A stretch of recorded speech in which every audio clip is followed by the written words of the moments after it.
സന്തോഷിച്ച ഇക്കാലത്തിന്റെ ബിരിയാണി എന്ന ചെറുകഥയാണ് ഞാൻ ഇന്നിവിടെ കഥാരൂപത്തിൽ അവതരിപ്പിക്കുന്നത്. ബീഹാറുകാരനായ ഗോപാൽ യാദവ് കൽക്കരിക്കരയിൽ 10 രൂപ ദിവസക്കൂലിക്കാണ് ജോലി ചെയ്തിരുന്നത്. അദ്ദേഹത്തിന് ഭാര്യയും മകളുമുണ്ട്.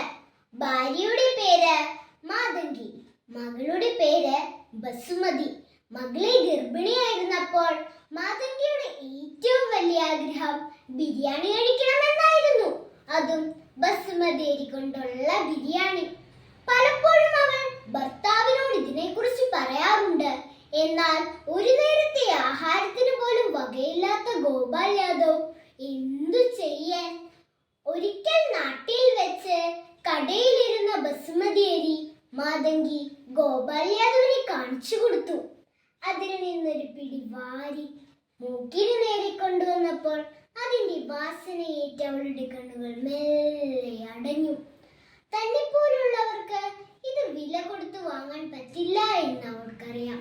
എന്നാൽ അയാൾ അവളെ നിരാശപ്പെടുത്തിയില്ല. 50 ഗ്രാം അരി വാങ്ങി അവൾക്ക് നൽകി. തിരിച്ചു വീട്ടിലെത്തുന്നത് വരെ അവൾ അത് വായിലിട്ട് ചവച്ചു കൊണ്ടിരുന്നു. അരിമാവ് പശുവിൻ പാല് പോലെ അവളുടെ കണവായിലൂടെ ഒഴുകുന്നത് അയാൾ കൗതുകത്തോടെ നോക്കി നിന്നു.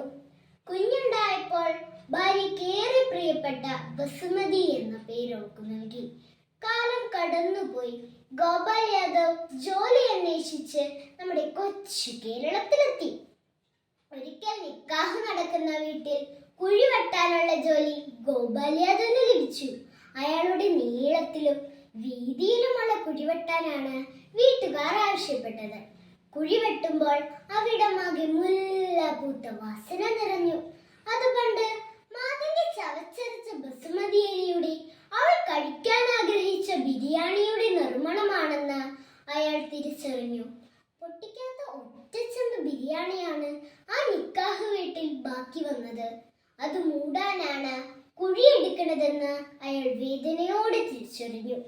കുഴിച്ചു മൂടാൻ കൊണ്ടുവന്ന ബിരിയാണി ചവിട്ടി നിരപ്പാക്കി മണ്ണിടാൻ തുടങ്ങിയപ്പോൾ ആ വീട്ടിലെ ഒരു പയ്യൻ ഗോപാൽ യാദവിനെ ചേർത്ത് പിടിച്ച് ഒരു സെൽഫി എടുത്തു. എന്നിട്ട് ചോദിച്ചു, ഭായിക്ക് എത്ര മക്കളാ? ഒരു മോള്. എന്താ പേര്? ബസുമതി. നിക്കാഹ് കഴിഞ്ഞോ? ഇല്ല. പഠിക്കാണോ? അല്ല.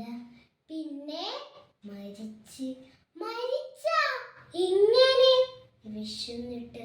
ഗോപാൽ യാദവ് ഒരു കൈക്കോട്ട് മണ്ണ് കൂടി ബസുമതിക്ക് മേൽ കുത്തിയിട്ടു. അപ്പോൾ വിശക്കുമ്പോൾ മണ്ണ് വാരി തിന്നിരുന്ന പയർവള്ളിയേക്കാൾ മെലിഞ്ഞ ശരീരവും ഉന്തിയ വയറുമുള്ള തന്റെ മകളുടെ ഓർമ്മകൾ അയാളെ പൊതിഞ്ഞു. പ്രിയരെ, ഈ ലോകത്തെ ഏറ്റവും വലിയ വികാരം വിശപ്പാണ്. നമുക്ക് ചുറ്റും ഒരു നേരത്തെ ആഹാരത്തിന് വേണ്ടി ആഗ്രഹിക്കുന്ന ഒരുപാട് പേരുണ്ട്. നാം പാഴാക്കുന്ന ഭക്ഷണം മറ്റാരുടെയോ വിശപ്പാണ്. നമുക്കൊന്നിച്ച് ചിന്തിക്കാം, പ്രവർത്തിക്കാം. നന്ദി.